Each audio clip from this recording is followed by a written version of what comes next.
రేపు తాడేపల్లి ప్యాలెస్లో మళ్ళీ ప్రెస్ మీట్ ఉంటుందా? ఏదైతే నిన్న అమరావతి వేదికగా జరిగినటువంటి ఒక యుద్ధ వాతావరణం, రెండు పార్టీలు, ఇద్దరు నాయకులు ఆధిపత్యం కోసం పోరాటం, ఒకరేమో చంద్రబాబు నాయుడు, మరొకరేమో జగన్మోహన్ రెడ్డి. మిగతా ఒకటి రెండు పార్టీలు ఉన్నా కానీ వాళ్ళు పెద్ద ఆటలో లెక్కించదగ్గగా పర్ఫార్మెన్స్ లేదు కాబట్టి, so war between two parties and two leaders, Jaganmohan Reddy and Chandrababu Naidu. వాళ్ళిద్దరి మధ్య ఇప్పుడు ఆధిపత్యం కోసం పోరాటం ఆరాటం నడుస్తుంది.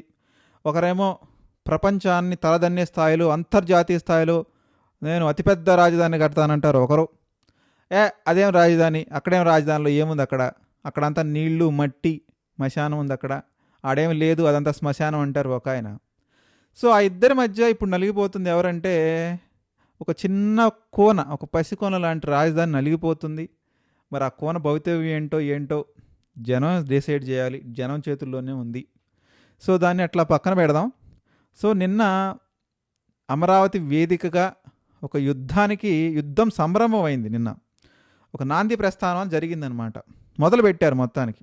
ఎందుకు అమరావతిలో యుద్ధాన్ని మొదలుపెట్టాడు జగన్మోహన్ రెడ్డి? డైరెక్ట్గా రావచ్చు కదా, ఎందుకు ఒక గ్రూప్ను పంపడం ద్వారా ఏం మెసేజ్ ఇవ్వాలనుకున్నాడంటే, అసలు అక్కడ ఉన్నటువంటి అట్మాస్ఫియర్ ఎలా ఉంది, ఆ యాంబియన్స్ ఎలా ఉంది, ఇప్పుడు నేను కనుక ఎంటర్ అయితే అక్కడ ఏదైనా సిచ్యువేషన్ ఏదన్నా ఇబ్బంది అవుతుందా అనేటువంటి మంచి స్ట్రాటజీతోటే.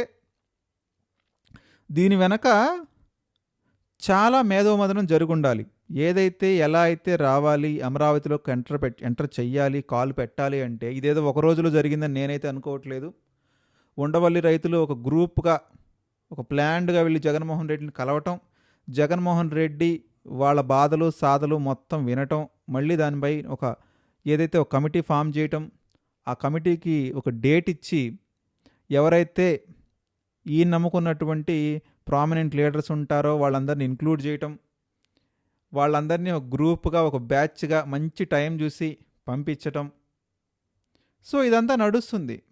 ఎందుకు ఇలా పంపించాడు అంటే, ఇట్స్ క్లియర్, జగన్మోహన్ రెడ్డి ఏదైతే పొలిటికల్గా యాక్టివ్ అవ్వాలనుకుంటున్న సిచ్యువేషన్లో ఒక్కొక్క అంశాన్ని ముందు పెడుతున్నాడు. ఎప్పుడైతే 2 సంవత్సరాల ప్రభుత్వానికి దగ్గరగా వస్తుంది చంద్రబాబు నాయుడు గవర్నమెంట్ అనుకున్నాడో, ఆటోమేటిక్గా జగన్మోహన్ రెడ్డి యాక్టివ్ అయ్యాడు, రాజకీయంగా యాక్టివ్ అయ్యాడు, పార్టీ లీడర్స్ని, క్యాడర్ని యాక్టివ్ చేయడానికి ప్రయత్నిస్తున్నాడు. మనం వరుసగా చూసాం, డిఎస్సి వివాదం చూసాం, ఏదైతే అమర్నాథ్ చేసినటువంటి వ్యాఖ్యలు చూసాం, కాపు సంఘాల మీటింగులు చూస్తున్నాం. అంటే ప్రతి అంశాన్ని టచ్ చేస్తూ దాన్ని రెజ్యుమినేట్ చేయడానికి ప్రయత్నిస్తున్నాడు Jaganmohan Reddy and his party. అంటే బ్యాక్గ్రౌండ్లో బీభత్సమైనటువంటి మేధోమదనం జరుగుతుంది. నెక్స్ట్ ఎలక్షన్సే టార్గెట్గా ఏ అంశాలను టచ్ చేస్తే కూటమి ప్రభుత్వం సమాధానం చెప్పుకోలేని స్థితిలోకి వెళ్తుంది అనేటువంటి అంశాల ఆధారంగానే జగన్మోహన్ రెడ్డి రాజకీయం నడుస్తుంది. ఆ స్ట్రాటజీ అటువైపుగానే వెళ్తుంది. ఇక చివరగా వచ్చేసరికి రాజధానిని కూడా టచ్ చేశారు. ఆ రాజధాని ఎట్లా టచ్ చేశారంటే, పరిరక్షణ కమిటీ అనేటువంటి ఒక కీ ద్వారా దాన్ని టచ్ చేశారు. నిన్న దాని అవుట్కమ్ చూశారు. ఈ అవుట్కమ్ వాళ్ళేమీ అన్ఎక్స్పెక్టెడ్ ఏం కాదు. ఈ అవుట్కమ్ జగన్మోహన్ రెడ్డి ఎప్పుడైతే ఈ పరిరక్షణ కమిటీని ఫామ్ చేసిన రోజే డెఫినెట్గా అనుకొని ఉంటాడు. ఇలాంటి ఎదురుదాడి నా మీద తప్పదు అనేటువంటి అభిప్రాయానికి ఆ రోజే జగన్మోహన్ రెడ్డి వచ్చుంటాడు. దీన్నే రేపు తాడేపల్లి ప్యాలెస్లో మళ్ళీ ప్రెస్ మీట్ పెట్టి చంద్రబాబు నాయుడు కానీ, కూటమి గవర్నమెంట్ని కానీ, అక్కడ ఉన్న వాళ్ళని కానీ ముందుగా ఎస్టాబ్లిష్ చేస్తారు. వాళ్ళ వైపు తప్పుందన్నట్టుగా ఎస్టాబ్లిష్ చేస్తాడు. రాష్ట్రంలో శాంతి భద్రతలు తగ్గిపోయినాయి అంటాడు, లా అండ్ ఆర్డర్ లేదంటాడు, అక్కడే సీఎం ఉన్నా కానీ ఎదుర్కోవటం చేత కాలేదంటాడు, సీఎంని రిజైన్ చేయమంటాడు, హోమ్ మినిస్టర్ని రిజైన్ చేయమంటాడు, ఆ ఎమ్మెల్యేలు మంత్రులు రిజైన్ చేయమంటాడు. దీని వెనకాల లోకేషే ఉన్నాడు అంటాడు, ఆయనే చేయించాడు అంటాడు. రేపు జరగబోయేది ఇదే. మరి రేపు ప్రెస్ మీట్ పెడతాడా, ఎల్లుండి ప్రెస్ మీట్ పెడతాడా తాడేపల్లి ఆఫీస్లో అంటే డెఫినెట్గా ప్రెస్ మీట్ అయితే ఉంటుంది. ప్రెస్ మీట్ పెట్టి చెప్పబోయేది ఇదే. ఇక దీంతో పాటుగా దీని కొనసాగింపుగా ఏం చేయబోతాడు అంటే, ఇక ఉత్తరాంధ్ర టూర్లు, రాయలసీమ టూర్లు అయితే డెఫినెట్గా ఉంటాయి. అక్కడ కూడా ఇదే అంశాన్ని చాలా క్రిస్టల్ క్లియర్గా చెప్పబోతున్నాడు జగన్మోహన్ రెడ్డి. ఒక పొలిటికల్గా ఒక వెపన్ని క్రియేట్ చేసుకోబోతున్నాడు. నా అంచనా ప్రకారం ఆయన అడగబోయేటువంటి మొట్టమొదటి ప్రశ్న, రాజధానిలో మిగతా వాళ్ళకి ప్రవేశం లేదా?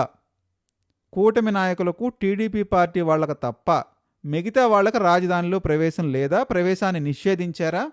రాజధాని వెళ్ళాలంటే పాస్పోర్టు, వీసా ఉండాలా? అనేటువంటి ప్రశ్నల్ని రేపటి రోజున జగన్మోహన్ రెడ్డి సంధించబోతున్నాడు. దీనికి గ్రౌండ్ బాగానే ప్రిపేర్ చేసుకున్నాడు. ఆల్రెడీ ఆ సన్నివేశం జరిగింది. ఏదైతే సింపతి పొందేటువంటి అవకాశం ఉన్నట్టు సన్నివేశం జరిగింది. ఆ సన్నివేశాన్ని ఇంకొంచెం రగల్చడానికి, ఇంకొంచెం ఫ్లేరప్ చేయడానికి రేపటి రోజున ప్రెస్ మీట్ ఉండబోతుంది తాడేపల్లి వేదికగా. సో ఇక్కడ జగన్మోహన్ రెడ్డికి వచ్చేటువంటి బెనిఫిట్ ఎలా ఉంటుంది నిన్న జరిగినటువంటి సంఘటన మీద అంటే, బేసిక్గా ఎక్కడైనా లా అండ్ ఆర్డర్ ఇష్యూ వచ్చినా కానివ్వండి, ఇలాంటి ప్రతిఘటనలు వచ్చినా కానివ్వండి, ఫస్ట్ ఆఫ్ ఆల్ బ్లేమ్ అయ్యేది ఏదైతే రూలింగ్ పార్టీ. శాంతి భద్రతల్ని, అదేవిధంగా లా అండ్ ఆర్డర్ని కంట్రోల్ చేయాల్సినటువంటి whole and soul responsibility Chandrababu నాయుడుదే. సో జగన్మోహన్ రెడ్డి రేపటి రోజున వేసే ప్రశ్నకి చంద్రబాబు నాయుడు తప్పనిసరిగా ఆన్సర్ చేయాల్సినటువంటి అవసరం ఉంది. ఒక మాజీ మంత్రుల మీద, అదేవిధంగా మాజీ ఎమ్మెల్యేల మీద జరిగినటువంటి దాడి ఏదైతే ఉందో సమర్థనీయం కాదు. దట్టు క్యాపిటల్ సిటీగా చెప్తున్నటువంటి అమరావతిలో ఎంటర్ అయ్యేటప్పుడు జరిగినటువంటి దాడి నిజంగానే ప్రభుత్వానికి తలకు చుట్టుకుంటుంది. ప్రస్తుతానికి ఏదో పై చేయిగా కనిపించవచ్చు, కానీ దాని డ్రాబ్యాక్ ఎవరిది తప్పు అంటే డెఫినెట్గా ప్రభుత్వాందే తప్పు అనిపిస్తారు. అదేవిధంగా లా అండ్ ఆర్డర్ కంట్రోల్ చేయడంలో ప్రభుత్వం ఫెయిల్ అయిందని జగన్మోహన్ రెడ్డి విమర్శిస్తాడు. సో అక్కడ ప్రభుత్వానికి ఇబ్బంది కాబోతుంది. ఇక 2, ఏదైతే చంద్రబాబు నాయుడు అట్టహాసంగా, ఆర్భాటంగా కడుతున్నటువంటి రాజధానిని సందర్శించే హక్కు ఎవరికైనా ఉంటుంది. ఈ రాష్ట్ర ప్రజలకు ఉంటుంది, ఈ దేశంలో వాళ్ళందరికీ ఉంటుంది.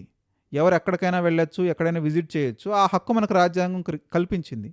మరి అలాంటి హక్కుని మాజీ మంత్రులుగా ఉన్నటువంటి వ్యక్తులు, మాజీ ఎమ్మెల్యేలు, ఎమ్మెల్సీలుగా ఉన్నటువంటి వ్యక్తులు నా హక్కు నేను ఉపయోగించుకుంటాను అన్నప్పుడు దాన్ని కంట్రోల్ చేయాల్సినటువంటి, రైతుల ఎమోషన్స్ని కంట్రోల్ చేయాల్సినటువంటి బాధ్యత, లా అండ్ ఆర్డర్ ప్రాపర్గా మెయింటైన్ చేయాల్సినటువంటి బాధ్యత చంద్రబాబు నాయుడు, లోకేష్ అక్కడ మంత్రిగా, పవన్ కళ్యాణ్ మీద డెఫినెట్గా ఉంటుంది. ఇంకొక విషయం కూడా చెప్పుకోవాలి. పవన్ కళ్యాణ్ రీసెంట్గా ఇదే తరహా ప్రతిఘటనని తెలంగాణలో ఎదుర్కొన్నాడు. మరి అలాంటి రోజున పవన్ కళ్యాణ్ బయటకు వచ్చి ఏం చెప్పాడు? ప్రజాస్వామ్యవాదులారా మీరు ఎక్కడున్నారు, ప్రజాస్వామ్యాన్ని బతికించండి, రాజ్యాంగాన్ని బతికించండి అని పెద్ద పెద్ద మాటలు మాట్లాడినటువంటి పవన్ కళ్యాణ్ మరి నిన్నటి రోజున జరిగినటువంటి విషయాన్ని కూడా స్పందించాలి కదా. ఇది కరెక్ట్ కాదు, ఇది తప్పు. వాళ్ళు ఫ్లేరప్ చేస్తున్నా కానీ, వైసీపీ వాళ్ళు రాజకీయం చేస్తున్నా మీరు సంయమనం పాటించాల్సినటువంటి అవసరం ఉంది. అమరావతి రైతులుగా మీరు శాంతించండి, లా అండ్ ఆర్డర్ కరెక్ట్గా ఉండాలి, ఎవరు ఎక్కడైనా పర్యటించవచ్చు, శృతి మించితే మీరు చర్యలు తీసుకోవాలి తప్ప అప్పటి వరకు వేచి చూడాల్సిన ధోరణిలో మేము, మా ప్రభుత్వం ఉంది అని ఎందుకు పవన్ కళ్యాణ్ చెప్పలేకపోయాడు? పవన్ కళ్యాణ్ చెప్పాలి కదా. ఎంతో కాలం కావట్లేదు, 23 రోజులు అవుతుంది అనుకుంటా, జూన్ 2కి. మరి అలాంటి సందర్భంలో పవన్ కళ్యాణ్ నిన్నటి రోజున ఆ ఘటనని ఖండించాల్సినటువంటి అవసరం లేదా?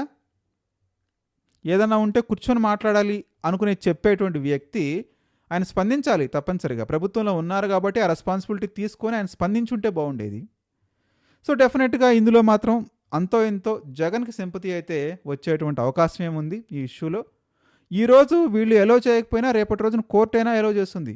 దీని అంత తేలిగ్గా వదిలిపెడతాడు జగన్మోహన్ రెడ్డి అని నేను అనుకోవట్లేదు. ఎందుకంటే దీన్ని ఒక రాజకీయ అస్త్రంగా మలుచుకోబోతున్నాడు. ఎలా అయితే చంద్రబాబు నాయుడు 2019 to 24 ఏ విధంగా అమరావతిని ముందు పెట్టి రాజకీయాన్ని రసవత్తరంగా నడిపాడో అదే తరహా ఆలోచనని ఈరోజు జగన్మోహన్ రెడ్డి అదే అమరావతిని ముందు పెట్టి రాజకీయం నడుపుతాడు. ఇప్పుడు ఎలో చేస్తే అక్కడ రైతులను కన్విన్స్ చేసి వాళ్ళకు భరోసా ఇచ్చే అవకాశం ఉంటుంది, వాళ్ళు పొలాలు ఇచ్చే అవకాశం ఉండదు.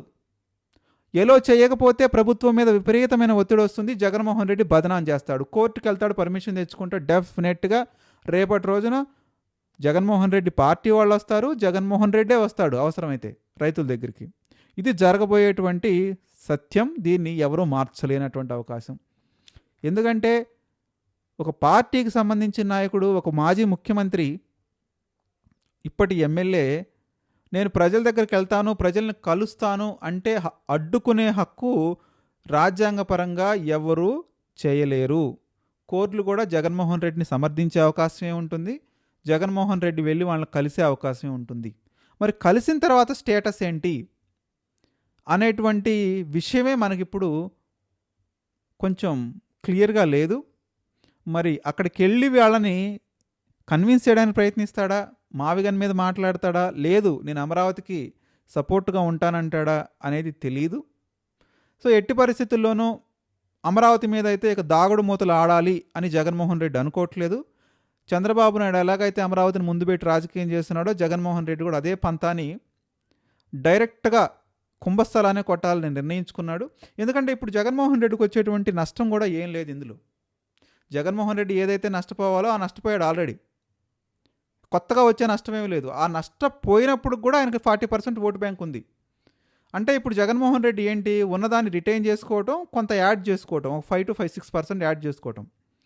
రేపటి రోజున జగన్మోహన్ రెడ్డి ఒకవేళ ఉధృతంగా పాదయాత్ర చేస్తాడు. ఆ పాదయాత్ర కూడా ఒక బీభత్సంగా ఉంటుంది. అంటే రోజు ఒక వారే. నేను ఇంతకుముందే నా వీడియోలో చెప్పున్నాను, జగన్మోహన్ రెడ్డి పాదయాత్ర స్టార్ట్ చేసిన రోజు నుంచి ప్రభుత్వానికి కానివ్వండి, కూటమికి కానివ్వండి, కూటమి పత్రికలు ఛానళ్ళకి ఆయనకి రెస్పాండ్ అవ్వడానికి టైం సరిపోద్ది. ఎందుకంటే ఆయన ప్రతి ఒక్క ఇష్యూని టచ్ చేస్తాడు. ఆ ప్రతి ఒక్క ఇష్యూ మీద వీళ్ళు రెస్పాన్స్ ఇవ్వాల్సినటువంటి అవసరం అయితే కూటమి పార్టీ నేతలకు ఉంటుంది, ప్రభుత్వానికి ఉంటుంది. సో ఆ రెస్పాన్సివ్నెస్కే టైం అంతా అయిపోద్ది. ఆయన ఒక పక్కన బదనాం చేస్తూ ఉంటాడు, వీళ్ళు ఒక పక్క ఆన్సర్ ఇచ్చుకుంటూ ఉంటాడు. ఇక డెవలప్మెంట్కి ఇక మిగతా యాక్టివిటీస్ టైమే ఉండదు. ఎందుకంటే ఆయన ఎవరిని వదిలిపెట్టాడు కదా. ఓ పక్కన పవన్ కళ్యాణ్, మరో పక్కన చంద్రబాబుని, లోకేష్ని, వీళ్ళ ముగ్గురిని అయితే మెయిన్గా టార్గెట్ చేసే అవకాశం ఉంది. వీళ్ళు కంపల్సరీగా ఎండ్ ఆఫ్ ద డేకి ఏ రోజైతే విమర్శలు వచ్చినాయో ఆ రోజు వీళ్ళందరూ మీడియా ముందుకు రాక తప్పదు, వీళ్ళందరూ ఎక్స్ప్లెనేషన్ ఇచ్చుకోక తప్పదు. మరి అలాంటి పరిస్థితుల్లో చూస్తుండగానే 2 సంవత్సరాలు గడిచిపోతాయి. ఈ 2 సంవత్సరాల్లో జగన్మోహన్ రెడ్డి పాదయాత్ర కంప్లీట్ చేసే టయానికి ఎంతో 3 to 4% ఓట్ బ్యాంక్ అయితే క్రియేట్ చేసుకుంటాడు డెఫినెట్గా. అసలు దాంట్లో నో డౌట్ అబౌట్ ఇట్. ఇక రాయలసీమలో కూడా ప్రతి నియోజకవర్గాన్ని టచ్ చేసేటువంటి అవకాశాలు ఎక్కువ ఉన్నాయి ఈసారి. ఎందుకంటే రాయలసీమలో కొంత జగన్మోహన్ రెడ్డి ఓట్ బ్యాంకు దెబ్బతింది కాబట్టి ఈసారికి రాయలసీమని మెయిన్ టార్గెట్ చేస్తాడు. 52 సీట్లకి మినిమం 45 సీట్లు కొట్టేలాగా జగన్మోహన్ రెడ్డి వ్యూహ చాతుర్యం ఉండబోతుంది. ఎందుకు జగన్మోహన్ రెడ్డి ఇలా చేస్తాడు అంటే, జగన్మోహన్ రెడ్డి ఈసారి గెలవకపోతే ఈసారి నెక్స్ట్ ఎలక్షన్స్కి ఆయన పార్టీ బతకదు. బీజేపీ ఆక్యుపై చేస్తుందా, కాంగ్రెస్ ఆక్యుపై చేస్తుందా, ఎవరు ఆక్యుపై చేస్తుందా అంటే తెలియదు. కానీ డెఫినెట్గా పార్టీని బతికించుకోవాలి, నాయకుల్ని బతికించుకోవాలంటే జగన్మోహన్ రెడ్డి తాడో పేడో తెచ్చుకోవాల్సినటువంటి అవసరం.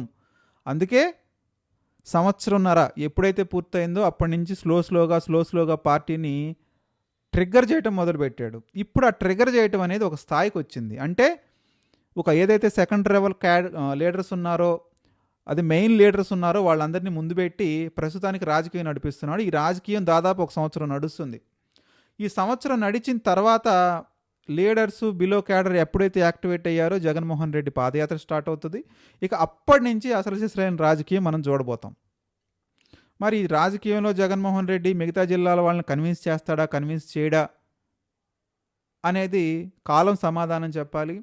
ఏదైతే మావిగన్ అని చెప్పాడో ఆ మావిగన్కి నేను కట్టుబడే ఉన్నాను, దాన్ని స్పీడప్ చేస్తాను, డెవలప్మెంట్ చేస్తాను అనేటువంటి ఉద్దేశంతోనే ముందుకెళ్తాడా, ఏదైతే పరిపాలనా భవనాలు చంద్రబాబు నాయుడు కడుతున్నాడు కాబట్టి ఆ పరిపాలనా భవనాలు నేను కంటిన్యూ చేస్తూ మావిగన్ని కూడా కంటిన్యూ చేస్తాను అనేటువంటి విషయం చెప్తే కనుక డెఫినెట్గా జనాలు కన్విన్స్ అయ్యే అవకాశం ఉంటుంది.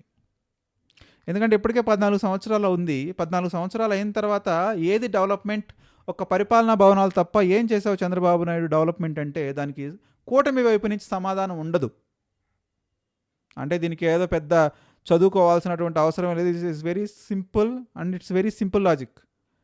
ఇంత చేసి చంద్రబాబు నాయుడు ఈ టర్ము ఆ టర్ము మొత్తం 10 సంవత్సరాలు చంద్రబాబు నాయుడు పూర్తి చేయబోయేది ఏంటి అంటే పరిపాలనా భవనాలు. మరి పరిపాలనా భవనాలు లేవా అంటే ఆల్రెడీ అమరావతిలో పరిపాలనా భవనాలు ఉన్నాయి. 10 సంవత్సరాల నుంచి అమరావతిలోనే పరిపాలన నడుస్తుంది. మరి అలాంటప్పుడు ఇంకా నువ్వు కొత్తగా కట్టేది ఏంటి అంటే ఇట్స్ లార్జ్ స్కేల్లో ఒక బాహుబలి రేంజ్లో ఒక కీర్తి కండూతి కోసం చేస్తున్నటువంటి ప్రయత్నాన్నిగానే జగన్మోహన్ రెడ్డి రేపు ప్రజలకు వివరించగలగాలి. ఆ వివరించగలిగిన రోజు ప్రజలు కన్విన్స్ అవుతారు. ఫస్ట్ ఆఫ్ ఆల్ అది కనుక జరిగితే జగన్మోహన్ రెడ్డికి అంతో ఇంత సింపతి గెయిన్ చేసుకోగలుగుతాడు, ఆయన పాకెట్లో వేసుకోగలుగుతాడు. లేదు నేను అసలు అమరావతినే పూర్తిగా మూసేస్తానంటే మాత్రం కొద్దిగా ఇబ్బంది తప్పదు. ఏదైతే ఇప్పుడు చంద్రబాబు నాయుడు పరిపాలనా భవనాలు కడుతున్నాడో ఆ పరిపాలనా భవనాలను కంటిన్యూ చేస్తాను, అక్కడి నుంచి అసెంబ్లీ నడుస్తుంది, సెక్రటేరియట్ నడుస్తుంది, అంతో ఎంతో బేసిక్ ఇన్ఫ్రాస్ట్రక్చర్ క్రియేట్ చేస్తాడు, అంతవరకు ఓకే. సెకండ్ ఫేజ్ భూసేకరణకి ఏదైతే ఇస్తున్నారో సెకండ్ ఫేజ్ భూసేకరణకి నేను ఆల్రెడీ వద్దు అని చెప్పాను, ఆయన ముందుకెళ్తున్నాడు చంద్రబాబు నాయుడు అని ఆయన కౌంటర్ ఇచ్చుకోవచ్చు, దానికి no doubt about it, no objection at all. ఇక ఏదైతే ఈయన మావిగన్ అని చెప్తున్నాడో ఈ 3 జిల్లాలని కలుపుతూ ఒక కారిడార్గా నేను మలుస్తాను, ఒక గ్రోత్ ఇంజిన్గా దీన్ని తయారు చేస్తాను, అప్పుడు ఎవరైతే ప్రజలు ఉన్నారో వాళ్ళకి ఎటువంటి ఇబ్బంది కలగదు, రాజధాని రైతులకు కూడా కొంతమేర ఉపశమనం కలుగుతుంది అని పాయింట్ కనుక రేపు ఎక్స్ప్లెయిన్ చేయగలిగితే ఉత్తరాంధ్రకి వెళ్ళి రాయలసీమకి వెళ్ళి డెఫినెట్గా అది చంద్రబాబు నాయుడు సెట్ బ్యాక్ అవుద్ది. ఎందుకంటే కన్విన్స్ అవుతారు పీపుల్ ఆటోమేటిక్గా. ఆ కన్విన్స్ ఎలా చేస్తాడనేదే పాయింట్ అక్కడ. డెఫినెట్గా జగన్మోహన్ రెడ్డి ఈ మాటలు చెప్పక తప్పదు. రేపటి రోజున అమరావతి గురించి మాట్లాడాలంటే ఈ మాటలు చెప్పక తప్పదు. ఈ మాటలు ఎంతవరకు జనం విశ్వసిస్తారో వేచి చూడాలి.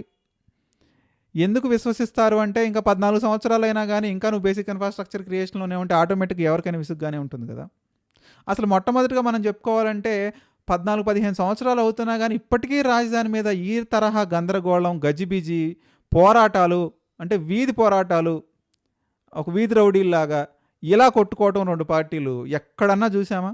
అసలు ఎక్కడన్నా ఉందా? మన దేశంలో ఎన్నో కొత్త రాష్ట్రాలు ఏర్పడ్డాయి, కొత్త రాజధానులు వచ్చినాయి. 2 పార్టీలు ఈ రకంగా కొట్టుకోవటం, దాని మీద రాజకీయం చేయటం, ఇంకా దాన్ని ముందు పెట్టి ఓట్లు వేయాలని అడగడం, అసలు ఇది ఎక్కడ దౌర్భాగ్యం? ఏం చేయలేనటువంటి పరిస్థితి, ఎవరు చెప్పలేనటువంటి పరిస్థితి, చెప్పినా విన్నటువంటి పరిస్థితి అలా తయారై కూర్చుంది. సో డెఫినెట్గా అయితే ఈ అంశాల మీద రేపు సమగ్రమైనటువంటి అతి సుదీర్ఘ ప్రెస్ మీట్ జగన్మోహన్ రెడ్డి పెట్టబోతాడు. రేపు పెడతాడా, ఎల్లుండి పెడతాడా అంటే డెఫినెట్గా పెడతాడు. ఇక దీని మీద ఏదైనా సంచలనమైన డెసిషన్స్ కూడా ఉండేటువంటి అవకాశం ఉంది. అవసరమైతే నేనే వస్తానంటాడేమో, నన్ను ఆపండి చూద్దాం అంటాడేమో. మరి అది కూడా ఆయన నేనే ఇనిషియేటివ్ తీసుకుని నేనే వస్తాను, నన్ను ఆపండి చూద్దామంటే మాత్రం అది ఇంకొంచెం రిఫ్ట్కి దారితీసే అవకాశాలు ఉంటాయి. చంద్రబాబు నాయుడు ప్రభుత్వానికి కొంచెం ఇబ్బంది పెట్టేటువంటి అవకాశం ఉంది. డెఫినెట్గా వస్తాడు. ఎందుకంటే ఒక అలజడి సృష్టించాలి, దీన్ని కాంప్లికేట్ చెయ్యాలి అనే ఉద్దేశం ఉంటే కనుక దాన్ని మలుచుకుంటాడు, ఒక అవకాశంగా మలుచుకుంటాడు. ఆయన అరెస్ట్ చేస్తే కనుక ప్రభుత్వానికి ఇబ్బంది, అడ్డుకుంటే ప్రభుత్వానికి ఇబ్బంది, నానా యాగి చేస్తాడు. సో దీన్ని ఎట్లా ఎదుర్కోబోతుంది కూటమి ప్రభుత్వం అనేది 1-2 రోజుల్లో తెలుస్తుంది. మీరు కూడా మీ విలువైన అభిప్రాయాన్ని కామెంట్ రూపంలో తెలియజేయండి. నేను చెప్పినట్టుగానే రేపటి కానీ ఎల్లుండి కానీ అతి సుదీర్ఘ ప్రెస్ మీట్ జగన్మోహన్ రెడ్డి పెట్టబోతున్నాడా, పెట్టి ఏం చెప్పబోతున్నాడు, ఏం చెయ్యాలనుకుంటున్నాడు, ఎలా ముందుకెళ్ళాలనుకుంటున్నాడు, ఈ 2029 ఎలక్షన్స్ని జగన్మోహన్ రెడ్డి అమరావతిని ఆయుధంగా మలుచుకొని చంద్రబాబు నాయుడిని టార్గెట్ చేయబోతున్నాడా, అమరావతిని పూర్తిగా పక్కన పెడదాం అనుకుంటున్నాడా? మీ అభిప్రాయాన్ని కామెంట్ రూపంలో తెలియజేయండి. మరిన్ని మంచి విశ్లేషణల కోసం చూస్తూనే ఉండండి. నేను మీ కౌండిన్య.